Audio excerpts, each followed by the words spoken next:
start live on the Facebook นะครับ so please allow me to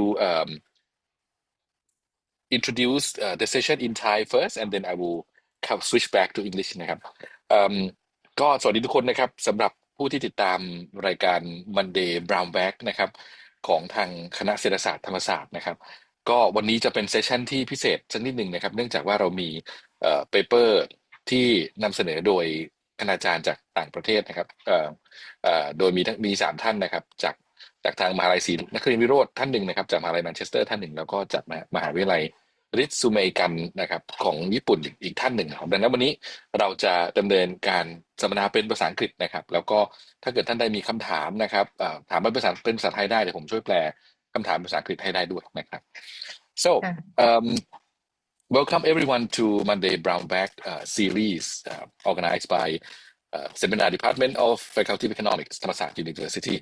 Today we are very honored to have speakers from abroad. Well, one of them is in Thailand, Professor Minh Tam Bui from Faculty of Economics,ศรีนครินทร์วิโรจน์ University, Thailand. But the other one, we are very honored to have Professor Katsushi Imai. Good morning. Good afternoon. Good afternoon. From the Department of Economics, University of Manchester, in the United Kingdom. And this topic is actually co-authored by T2 Hien Nguyen. I'm not sure how to pronounce the name. From Ritsumeikan University, Japan.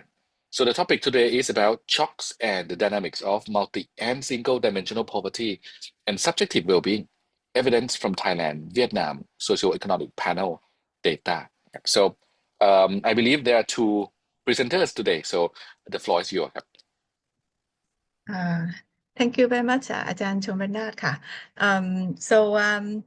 First of all, let me say that this is my great honor to come back to Thammasat again. I'm an alumni back in 2011, so it must be like more than a decade ago since I finished my PhD at our department, our Faculty of Economics. I learned about this brown bag some time ago, but during the COVID-19, I thought that it's no longer ongoing, but so this is a great opportunity for me and my co-author to share our research in this forum. And this is we are still our paper is still like a work in progress. So I really hope to receive your comments and also questions if you have any. So let me share my screen.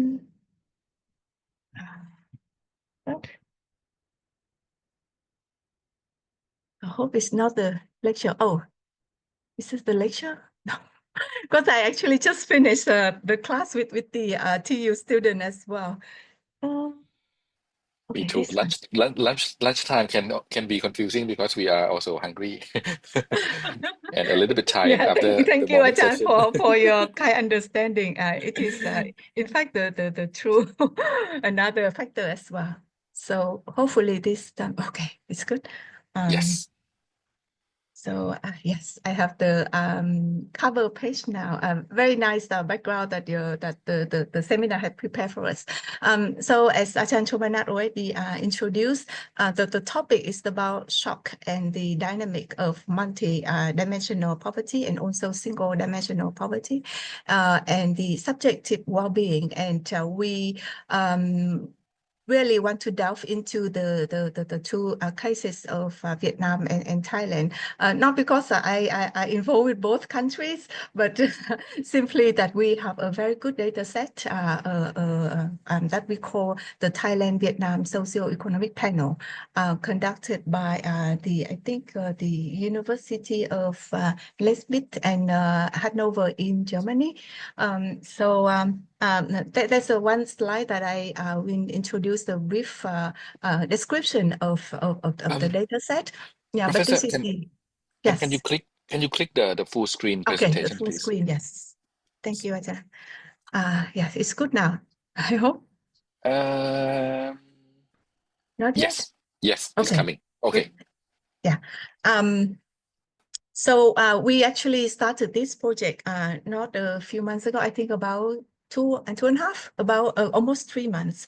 And first of all, we based on the availability of the data, but also we have the expertise. Dr. Katsushi Imai, he has been involved in many different studies about multidimensional poverty.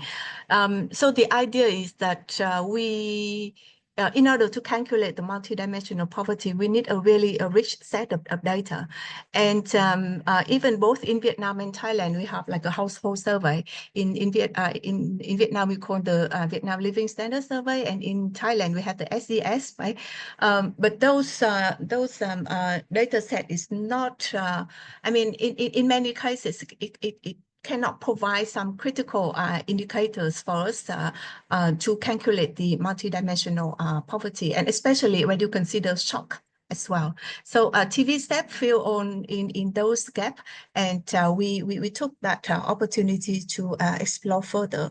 So before going to our study, then I just want to briefly talk about multi-dimensional poverty, as many of you already know about that.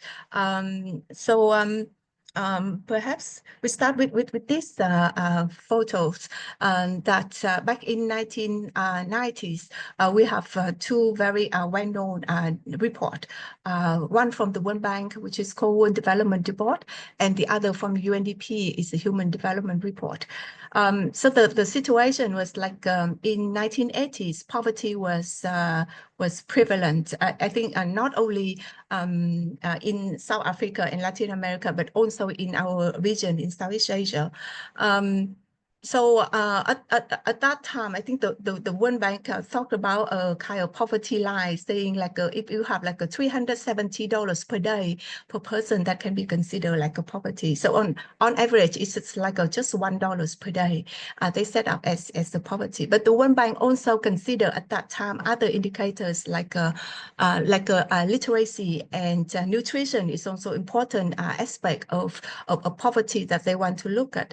So the strategy is that was like clearly that we cannot eliminate poverty in 1990s. So the most ambitious objective is to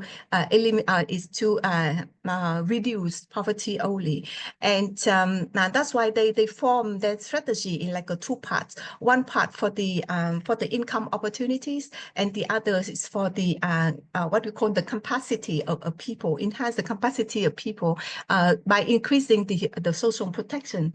So in that sense, just to say that the World Bank at the beginning was not only focused on income. They aware of the issue of multi-dimensional aspect, aspect of poverty. So that's why the strategy is like in order to increase income, then you need to create a good market mechanism to bring labor up.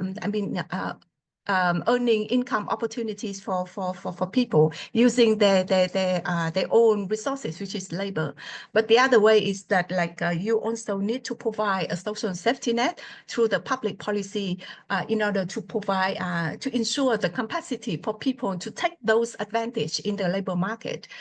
So you need to have a good education. You need to have adequate nutrition in order to work in the labor market. So at the same time, the UNDP produced the report, the Human Development Report, considering a similar aspect, but they look at a different kind of indicators, saying that income only is not enough, and in order to measure the poverty, then they also look at the other side of the human development. So by human development here, they started with the point of human freedom, and in order to kind of realize that freedom, you need to have the human capabilities.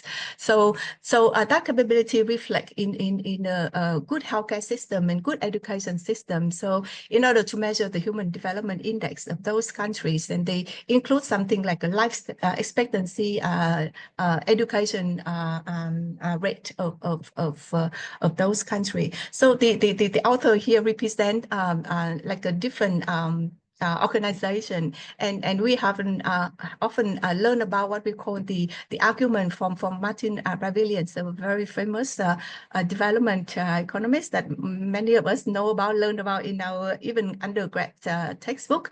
That's the way to set up what we call the poverty line and calculate the headcount ratio based on purely income. And the argument from Martin is Ravilian is like income is a good indicator to show to cover the other aspect of poverty as well.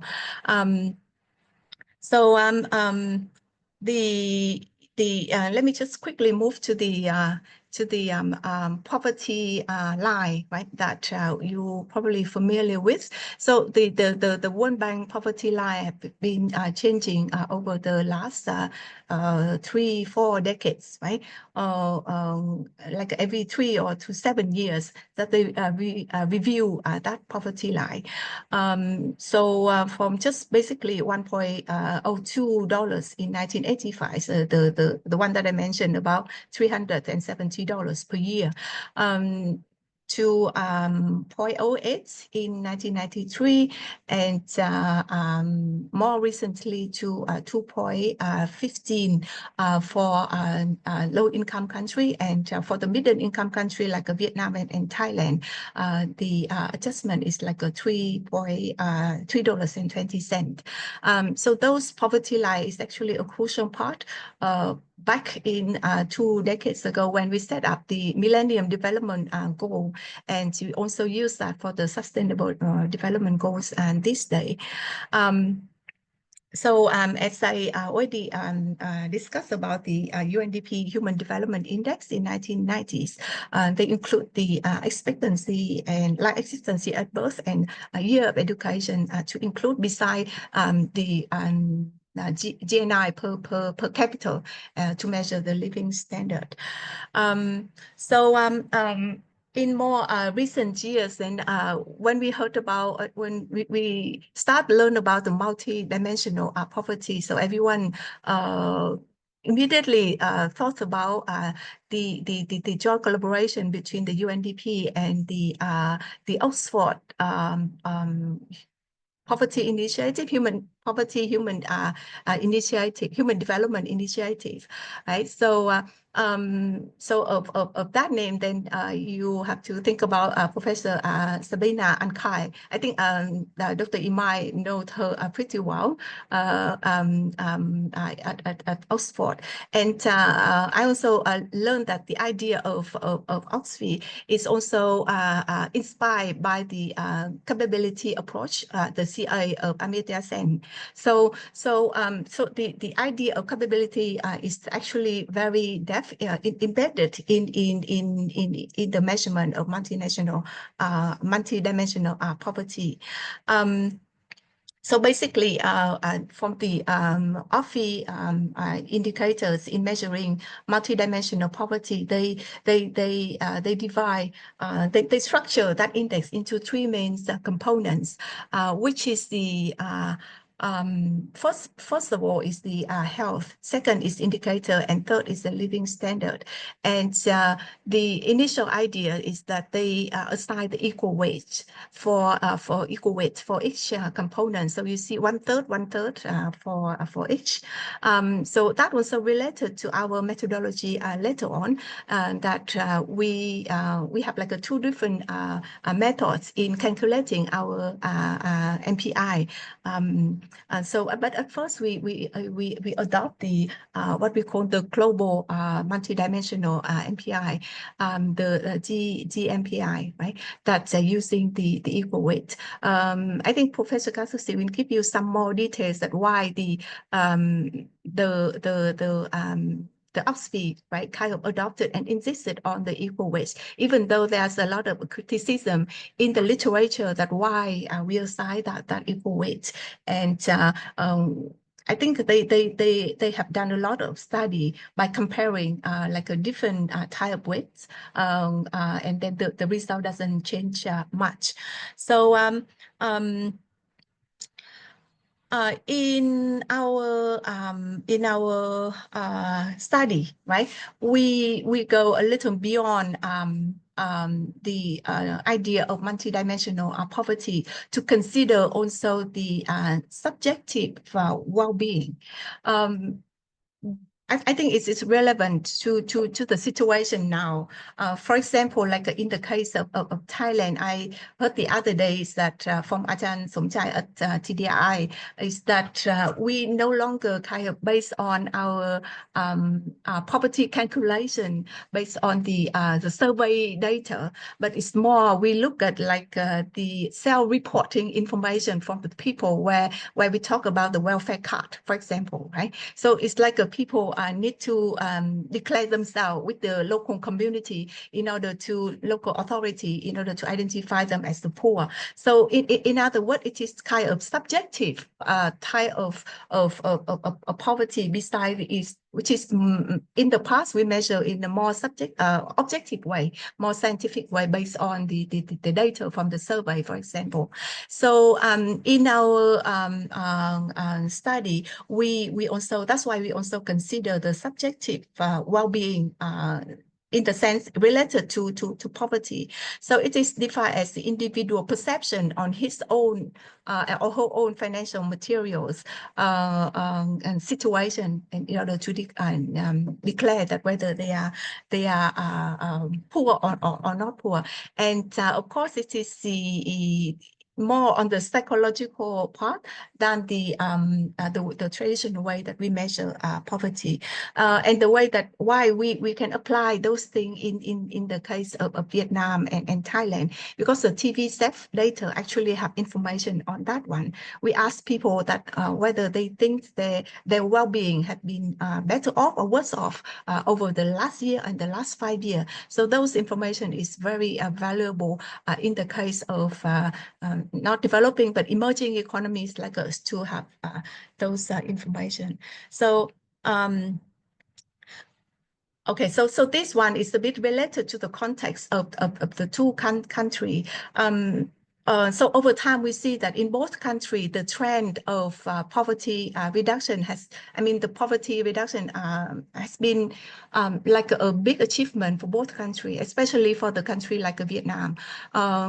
If we go back before the Đổi mới process back in 1980, so more than half of our population are living under poverty, whatever the standard is really poor, with 80% of people living in agricultural sectors. But the trend, whatever the benchmark and the poverty line that we use has been decreased over time, whether it's from the GSO, meaning the General Statistics Office of Vietnam in collaboration with the World Bank, poverty has reduced, or from the government ministry, Mr. Molisa is the Ministry of Labor, Invalid and Social Affairs. That one, which is a bit higher poverty line, we also see a declining trend over time. And then if we change the poverty line from $1.25 to $2, we also see a big change here. And government of both Thai government and Vietnam government also interested in what we call the multidimensional poverty as well. And even the global MPI is kind of the standard for country to apply. Each country also have a different kind of measurement and the component that they want to include into their index. So, for example, in the case of Vietnam, then we can see that for the whole country, then the multidimensional poverty has reduced from like a 10% to less than half, about 4.8%. And clearly, as you see that this success has been achieved mostly among the rural population, right? Because in the urban cities, then the poverty is less, but mostly in the rural area. So the trend in the rural area also corresponds to the national trend.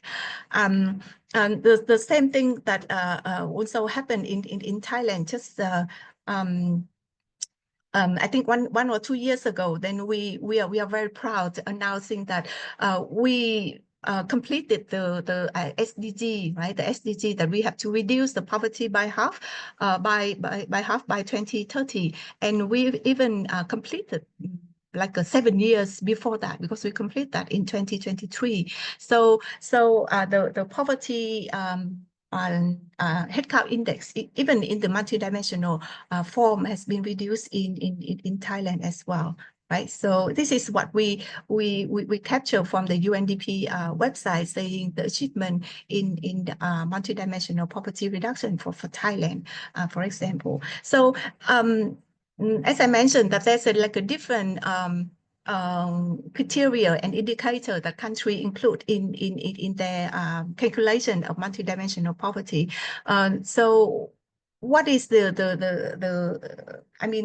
right comparison? Probably these two numbers are not comparable per se, right? So we need to have some kind of consistent kind of measurement between two countries, and the TVSEP provide a great opportunity for us to do so. For example, in the case of Vietnam in 2022, they are going to include some indicators like employment into the multidimensional poverty as well. So it's not only about health, education, and income, but employment opportunity is another thing that they want to include into that. So so what is the research question here that we want to study? I'm not going to say to present much about the literature on this, because actually the TVSEP data has been the data is available from 2007, so almost 20 years ago. There's a lot of research has been using this, and multidimensional poverty is the one they really focus on. So what makes our study different is that we look at all of those poverty indicators, from only the purely monetary or income or consumption poverty to MPI, and also the subjective well-being. We want to see that over time how those indicators have changed, how the headcount and the poverty ratio have changed, and what is the determinants of those changes as well. And we compare the two countries to see that whether those determinants are different or not, because clearly it reflects the effectiveness of public policy. For example, in Thailand, we really focus on public health policy, but in the case of Vietnam, the health infrastructure is still very poor. And what we did better than health sector is about education, right? So the multidimensional poverty allow us to explore that kind of public policy that we can compare between two countries. More importantly, in our study, we not only look at the determinants, as you all know, that if you look at that, you never can publish the paper this day.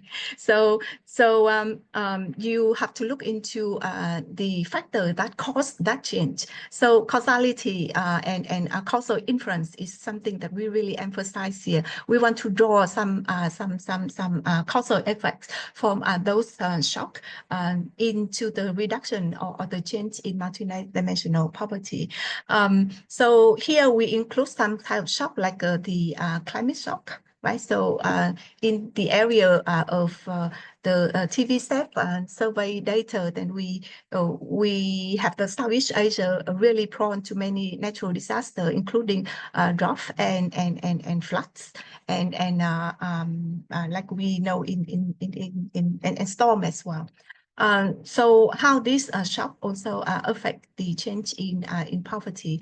But for Vietnam, there's also a special case study that we can also look at the shock in the past that we think is really an exogenous factor, which is happened during the war, right? We know about the Agent Orange in Vietnam during the American War, and the three provinces of Vietnam is actually the one who were under that zone, and then they are exposed to those type of shock.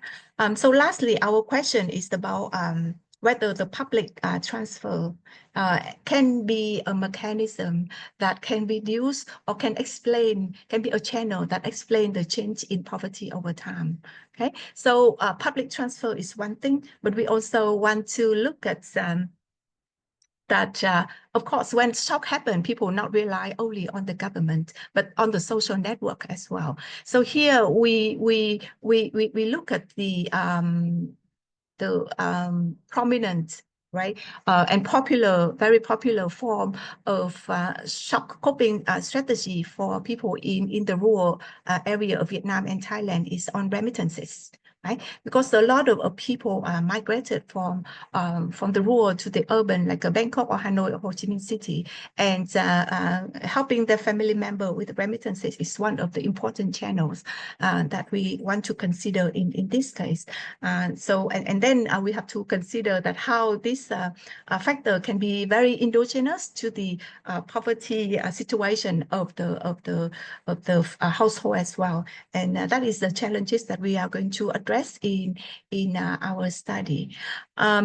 So as I said, that there are many studies already using this data set and look at the MPI as well, and what is our contribution and new things about this study. So with the map, you can see that in each country, the TVSEP data cover like 3 provinces. So in Thailand, we have Buriram, we have Ubon, and we have Nakhon Phanom, right? All in the northeast of Thailand. So we all know that is the poorest region of Thailand compared to the one in the central or closer to Bangkok. Buriram is more in the central, but they also consider that one.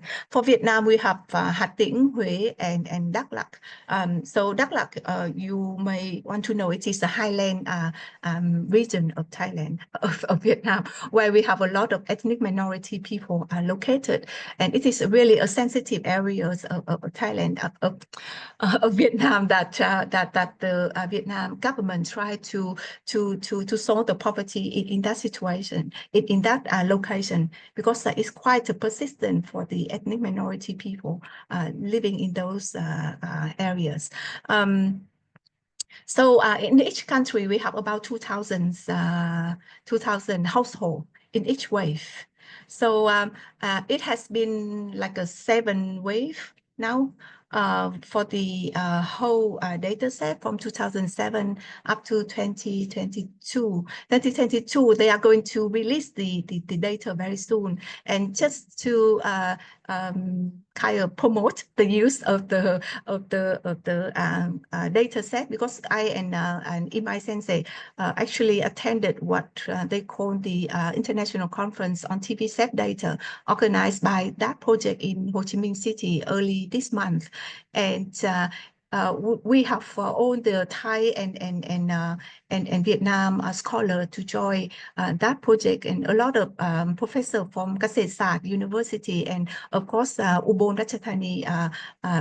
Ratchapat University participated in the conference. They are actually the one who collected the data for Thailand. And Chiang Mai University as well. So we hope that later on there might be some Ajahn and professor from Thammasat may get interest into this data set, because it's totally free. You can just make a request and you can download the whole panel data. And it is especially for the case of Thailand, because I think we don't have a lot of good panel longitudinal data set. Right, and this one is quite actually a long period of time. In Vietnam, we can still rely on some government data set, but in Thailand, it's really rare. So that would be the opportunity for us. Through the conference, we know that the quality of Thai data is actually very much better than the case of than the data in Vietnam. There's a less outlier and more consistent information that you can realize on. And the team actually show us a long process that how they can control for the quality of data. So the next one that we want to, I just want to show what is the indicator that we extracted from the data set to include in what we call the global multidimensional poverty index. So again, we maintain three components of the OFI indicator. So we have health, we have education, and we have living standard.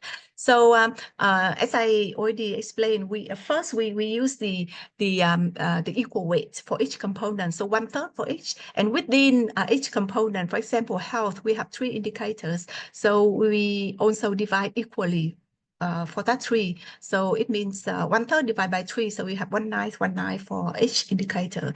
The same thing for education, the equal weight is 1/9. For the living standards, we have 10 indicators in total. So for 1/3 and for each of the 10, then we have 1/30 as a weight for each indicators. So even here, you can see that our indicator, if you compare to the literature, we have much more many indicators than the other. For example, in health, right? Nutrition is the basic one, but we also include whether they have the children under 5 years old is stunned, right? Severely stunned. So we measure that nutrition indicators by looking at the people who have the indicator less than -3. So it is really a serious status of stunting for kids, because normally in the UNDP indicator, they measure by the mortality rate, but mortality rate is not available in our data set. So instead of using that one, we use the severe stunt for the children as a replacement. And then for health functioning, we want to explore that whether any members of the household, adult member of that household, actually suffer from serious health illness that prevent them from the labor and income earnings activities. For education, we also extend it to not only literacy rate, but the number of children who drop from school. This is quite a standard, but the literacy rate by the people in the household who are actually adult. But if you have any of them who are illiterate, then you consider that household is the poor or deprived in terms of education. The data set also gives us the rich information in terms of facility and infrastructures and the status of the house. For example, whether they can access to safe water or not. Right? In the case of Vietnam, many households still using the water from the well or from the river to use that, and that we consider as a poor in our case. Whether they have the flush toilet or not, if they have enough land for agricultural production, less than or more than about 1/2 hectare, and if they have any livestock, and we also consider some asset as well. For example, a TV or like the mode of transportation, like a motorbike in rural Vietnam, or the status of the house, whether is the floor with dirt or cement instead of tiling. And the new one we add here is that they can access to ideally, it should be like an internet, but we do not have that information across the year. So we use the process of mobile phone instead to include in this indicator. So based on this calculation, we have the the first method to calculate our data, our MPI. The next one is the one that Imai Sensei is going to share with you, where we use the item response theory, where we actually implicitly taking into account the weight of each component. So so I'm going to give the floor to Imai Sensei. Should I stop my sharing, or you want me to move it for you? Imai Sensei. Hello, can you hear me? Please turn on the microphone, please, Professor. You're muted, Sensei. You're muted, Sensei. Have I shared already? And I was trying to share my Yeah, so do you want me to use you want to use mine no, or I want to stop? I'll share it. So Okay, can you? okay. So let me just stop my sharing and then you Yes, can. please.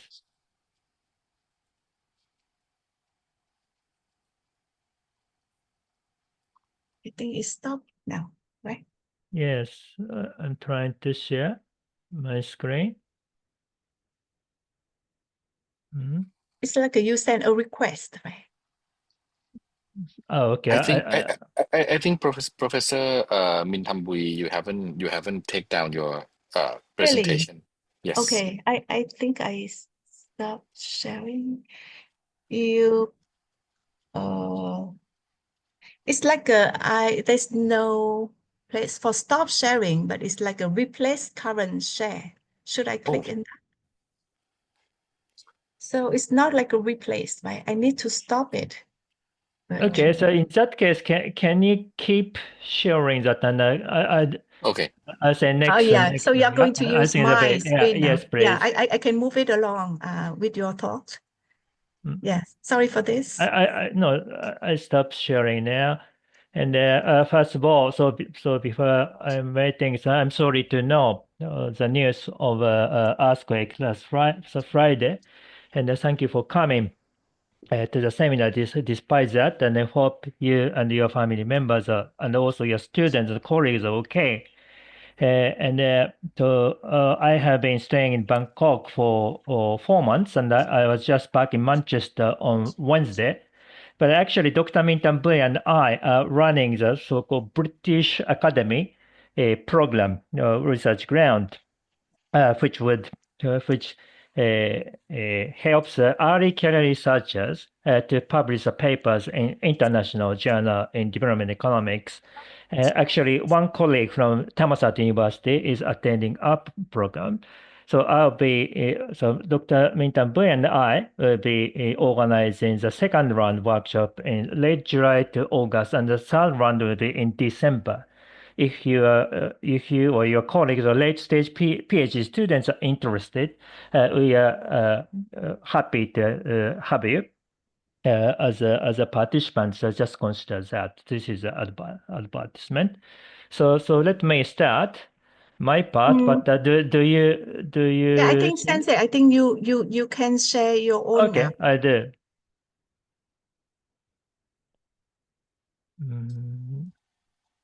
Okay. Yes, we can see it clearly now, Kap. Yeah. Thank you. So can you make it full screen as well? Yes. Thank you very much. Thank you, Professor Bernard. So where are we? So methodology is basically, Dr. Minh Tam Bui has already explained that, but we are following Archaea method for counting approach to get multidimensional poverty measurement, but we also apply the item response theory, right? So this has been developed in the health study and education study literature. We are all teachers or lecturers at the universities, and then item response theory is basically so using multiple choice questions, say 10 or 20 questions to assess the student ability. Okay, so each student will be responding to so the right answer, wrong answer for 10 different questions. And therefore, the item response theory would be basically analyzing the pattern of the students' answers, right? To derive some sort of latent capability. So observed capability underlying those responses, those responses. And this has been mainly used in the education and health literature, but we have applied item response theory to identify the multi-dimensional poverty. Basically, IRT model would estimate two parameters. One is a difficulty parameter, and a second is a discrimination parameter. Difficulty parameter here is how each question is difficult whereas the discriminatory parameter is that how good each question is identifying so whether that question so whether each student is good or not. In our case, so whether so each component on multi-dimensional poverty identifies the poverty better or bad. Okay, this is the idea, and this will be good because the World Bank group, like Martin Laverian, severely criticized the use of multidimensional poverty, but would argue that this is a kind of response to Laverian's critique for MPI in terms of arbitrary weighting. Okay. And then we also estimate the random effects probit model, so to identify the determinants of poverty. So monetary poverty, MPI, and subjectively was solved. But we'll be also looking at the first difference or the change of these. But because it's a 1 or 0 type of the responses, binary responses. So if the household improves the situation, this could be -1, but we'll be focusing on the case of falling into the poverty. Okay, and as Dr. Minh Tam Bui said, that will be estimating the effect of public transfers and the effects of remittance, but we will be using instrumental variable strategy. And in the meantime, we have estimated the 5 equations multivariate probit model for subdimensions MPI, health, education, living standards, as well as monetary poverty and subjective well-being. So this approach will be good because considering the correlations across different factors. The error terms are allowed to be contemporaneously correlated in this model. Okay, so the term says that so one of the good things is that so the MPI created based on the data are comparable across Vietnam and Thailand. Here, so the upper one, the aggregate stat based on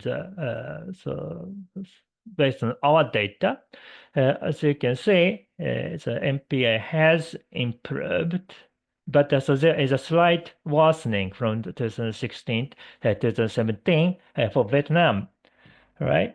For Thailand, so it has been consistently declined from 2013, 16, and 17. And actually, it is a headcount ratio, so based on the 0.33 cutoff. Okay, that means so for instance, in 2013, more than 20% of the people have got so more than 33 percentage of 1 across 16 dimensions. So if we apply the equal or weighting. But so those poor households can be the one or the poverty in all the 16 dimensions. So that this is A, intensity is just the average of the poverty rate among the poor people. And there's OFI proposed kind of MPI score, which is calculated as intensity times headcount ratio. If you look at that, this has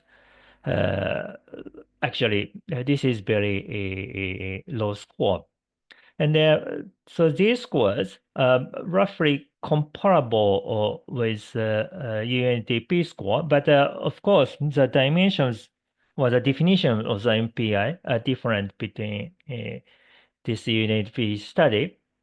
Okay, but so the pattern or the results are roughly comparable. Okay, actually, so it's based on the CES.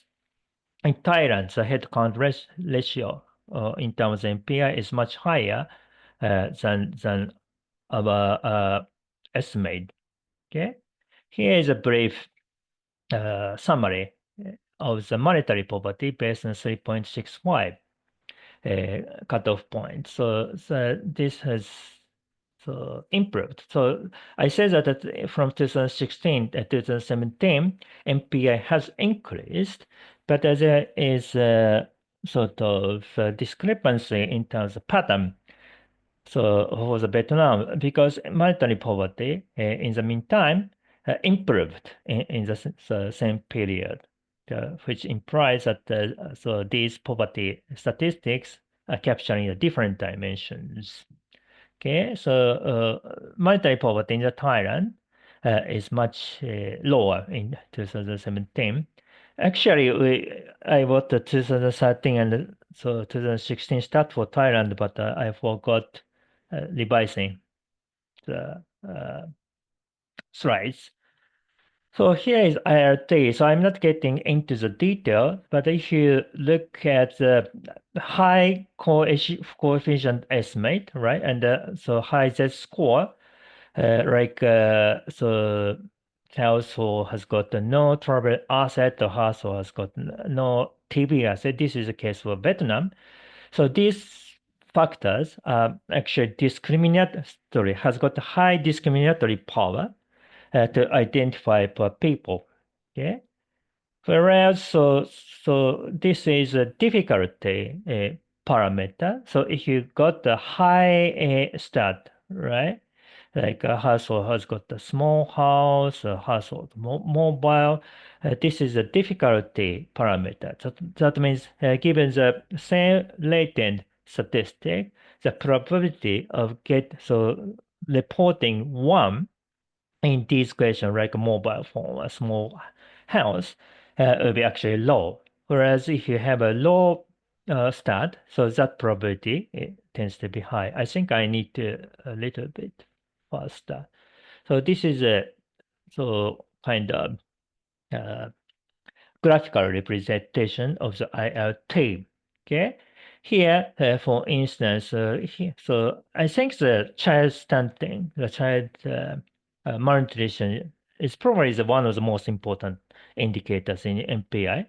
But here, this is so the difficulty parameter is very high. And if you compared blue one and the green one, here you can say that so age nutrition so versus functioning, the nutrition parameter, this is concerning about the adult nutrition. This got the sort of higher slope, which means the discriminatory power is high. Okay, I'm getting into briefly the summary of econometric results.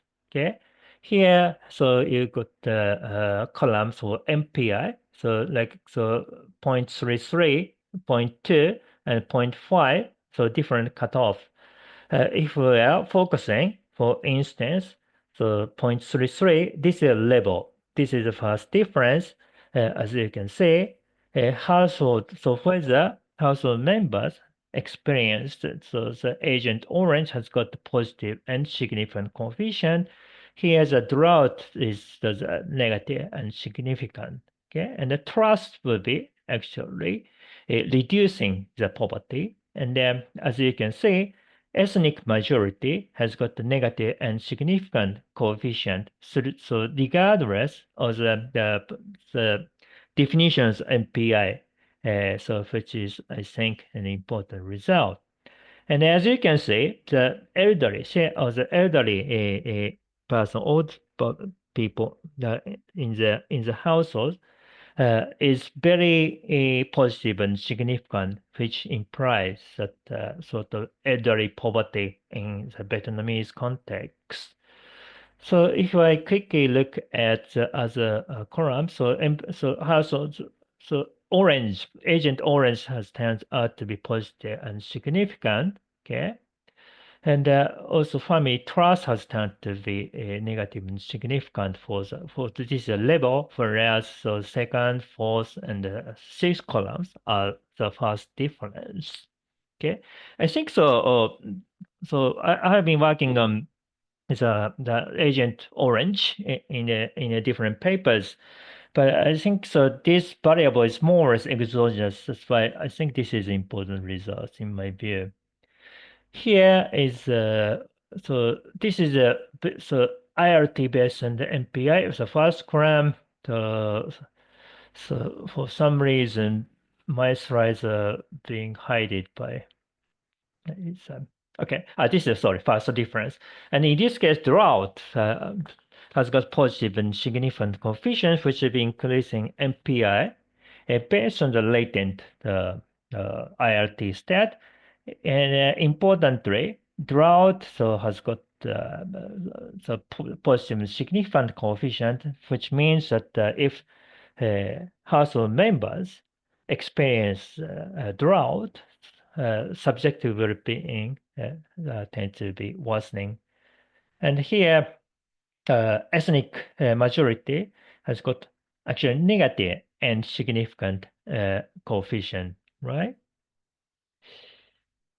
So the next one, right. Here is monetary poverty. As you can see, so in this case, this is Vietnam. Drought has got positive and significant coefficient, and ethnic majority is negative and significant as expected. And here, so the Agent Orange turns out to be negative for the panel result, but if we use 2017 data only, it has got positive and significant coefficient. We need to investigate this factor further. Okay. Here, so the for the higher cutoff 6.85, drought is still positive and significant, and so here. For some reason, family trust has turned to be positive and significant for monetary poverty. And then we have looked at the intersect, right? Like, so subjective well-being, poor, MPI, and poverty. So these are the people who would probably need help the most. Okay. For this, household orange turns out to be positive and significant, and family trust is negative and significant. And the ethnic majority is negative and significant. Okay. And so for the subjective well-being here is drought tends to be positive and significant. Let's get to Thailand. Okay. Thailand, right, we don't see so many sort of intuitive result because the route here is negative and significant rather than positive and significant. In earlier experiment for the 2017, accidents tend to be positive and significant for a subset of zeta. But when we expanded the data, it tends to be either non-significant or negative and significant. But elderly, share of elderly turns out to be positive and significant for the MPY in Thailand. Okay, here this is latent poverty. Okay, here so for the SWB, drought has turned to be positive and accident is positive, and for family trust is negative. So for the SWB, subjective well-being, so these results are more intuitive. Okay, for the monetary poverty, for the higher poverty line, drought tends to be positive and significant, whereas it's not affecting the lower the thresholds. And household side is is affecting the poverty, whereas the elderly, so the elderly turns out to be positive and significant for regardless of the definition of the monetary poverty. Let me get into the 5 equations model briefly. I think the results here are probably more important and interesting. Okay, so for instance, drought has tended to is influencing poverty in the different dimensions: health, asset, and monetary poverty, as well as SLV using panel data. After considering the correlation among the 5 equations. And the Agent Orange is highly significant positive, and ethnic majority here is negative. Okay, and share of the children. So if you have more children, okay, you tend to be asset poor and monetary poor, and so same is true for elderly poor. Okay, so here is a correlation of the error terms. For instance, asset and income poverty are highly correlated. For Thailand, so drought has tended to be positively influencing health and education. Okay, whereas for SWB, this is same as before. Action family trust and ethnic majority is producing the more intuitive results after taking account of the correlation across the different factors. So very briefly, this is IV instrumental variable method. So we are using the instrumental variable, which is defined as the average of public transfers in surrounding areas. That means first we calculated average for the district level and subtract the village level average. This is an extension of the so-called jackknife type of instrumental variable, the leaving out method. That means in the literature, so people are using instrumental variable, which is defined as just excluding your own value from the village average. But this approach has been criticized because this is not statistically valid. But if you if you extend this some sort of jackknife type of instrument in this way, this is probably a better instrument, right? To take into account the jackknife. To address the so-called exclusion restrictions. Okay. Right. So for the public transfer, sorry, this is only for Vietnam. So we found that public transfer is reducing monetary poverty and MPI, and remittances would be weakly significant and negatively correlated with monetary poverty after taking account of the endogeneity. So as long as our instruments are valid. Okay. So I think there are conclusion slides which has disappeared for some reason. Okay. Okay. So to conclude briefly, so drought increase in PI and worsen subjective well-being. So with some exceptions. So in some cases, Agent Orange turns out to be a important factor for determining poverty, but also our multivariate probability model shows that past shock like Agent Orange wasn't health asset monetary poverty. Okay, and the past shock is possibly correlated to the intersections among MPI monetary poverty and SWP. So I would think this is an important result. And so in Thailand, actually drought in some cases wasn't SWP, right? So using a higher upper poverty threshold. Okay.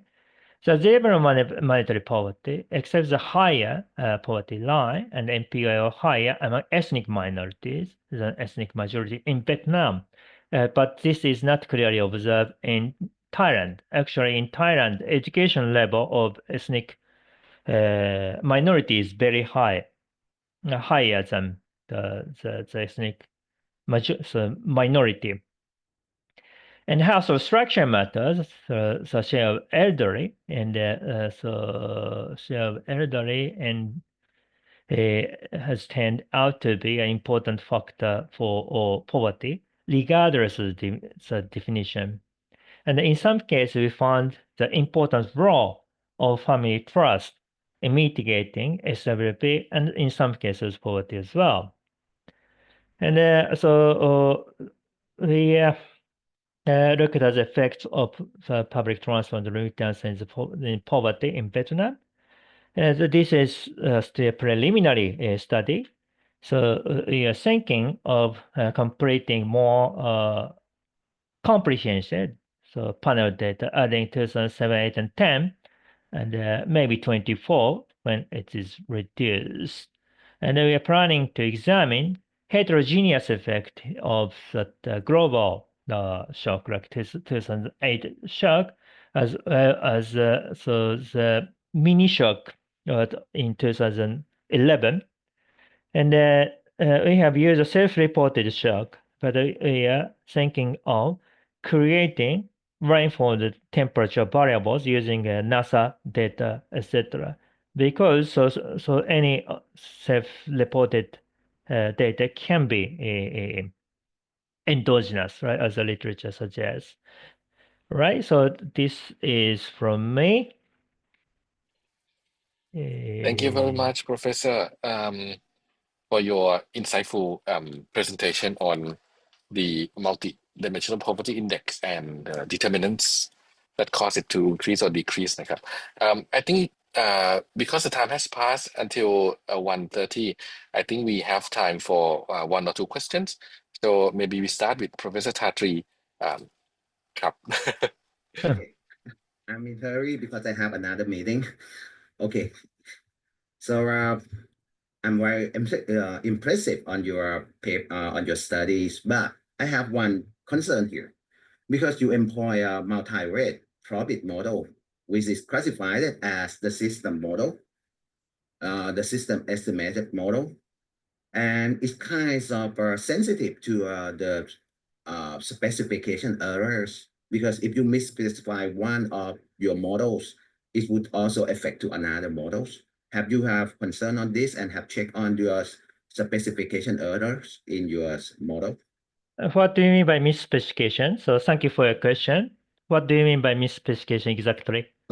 Like if you do not have a measurement errors, or you included too many or omitted variable in one of your system, that might cause a bias on your estimated result, right? So instead, I'm not sure, because it's kind of measures between advantage from using the multi-rate. And I'm sorry because I cannot pay attention on your presentation because I have another call, so many calls during the time. Okay. So that just quickly, so I think it's important. So you are talking about some measurement errors in the dependent variables rather than the specification error in the modeling, right-hand side variables. Am I right? Yes. So I think this is important for us. For this, I don't think it is specific to the kind of some multivariate probit. So I think it will be common to any regression analysis. So including a single equation probit. So of course, there can be a measurement error, but what we could do is to, for instance, apply a different thresholds, right? Like as I explained. So we have applied a different kind of thresholds.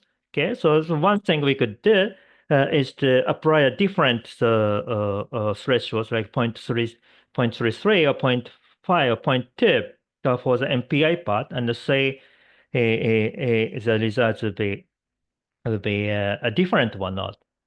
So basically this is, so we adopt in terms of the specification on the right hand side, we adopt the kind of the same set of explanatory variables. The idea is pretty much similar to SUR, SUR, seemingly unrelated estimation, except that we have a nonlinearity as a probit. This is pretty much simple model. So I think so. Under our data context, it will be a good way of identifying the sort of the mechanisms or determinants of poverty. So considering the so-called contemporaneous correlation across different equations. Okay. So I think nobody has done that. So I think this is probably this is from one of the main contribution, but I'll take into account of their sort of concern in terms of the specification error on the left-hand side. Okay, I'm not sure if I am answering your question well. Okay, thanks a lot, and I have Good. to go now. Sorry for that. Okay, Thanks. have a good meeting. Right? Thank you for your question.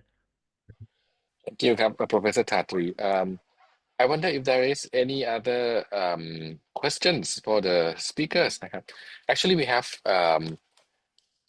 two of our colleagues that works on like poverty and inequality as well. Maybe if you have any questions, you can also ask. I see some post in. It's okay. I mean, in Thai. Okay. I mean, if there is no further questions, I apologize. But if there's no further questions, I would like to thank both of you. I would like to thank Assistant Professor Dr.Minh Tam Bui and Dr. Katsushi Imai for your insightful presentation about the factors that determine the MPI and monetary poverty and also the subjective well-being. I believe that after a while, maybe we have some further questions. Maybe we would, maybe the team of the seminar department would convey the questions to you both. Maybe we can have further discussion after this. But at this point, I would like to thank you two for presenting in this meeting. Thank you. Thank you, Professor Bernard. Yes. Thank you. Thank you. So you. I think we have the email just in case that other Ajahns may have questions later on. Then so thank you again for having us here, even though you're busy and maybe still struggling with the shop. So yeah, I really appreciate this opportunity ค่ะ ขอบคุณค่ะอาจารย์ที่ ขอบคุณครับ เข้ามาค่ะ สวัสดีค่ะ Thank you very much ครับ Thank you. Bye bye. Bye bye ครับ Thank you Sensei.